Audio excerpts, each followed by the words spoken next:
కడుపు ఉబ్బరంగా ఉన్నవాళ్ళు కూడా పొద్దున్న ఓమ నీళ్ళు తాగితే కూడా మంచిదండి. ఓమ నీళ్ళు కానీ జీలకర్ర వేసుకొని జీలకర్ర నీళ్ళు కాగబెట్టుకొని అవి పొద్దున్న పడిగడుపున తాగితే గ్యాస్ ప్రాబ్లం ఉన్నవాళ్ళు పోతుందండి. ఓమ నీళ్ళు తాగితేనేమో థైరాయిడ్ ఉన్నవాళ్ళు ఓమ నీళ్ళు తాగితే తొందరగా కంట్రోల్కి వస్తుందండి.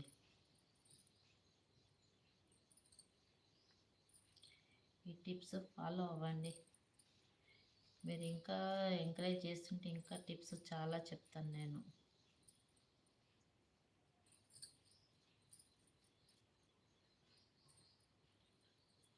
ఫేస్ గ్లో రావాలంటే మనం పసుపు ఉంటుంది కదండి, పసుపులో కొంచెము మీగడ కలిపి మొహానికి పెట్టుకుంటే ఫేస్ గ్లో వస్తుందండి. మంచి గ్లో వచ్చేస్తుంది ఫేస్.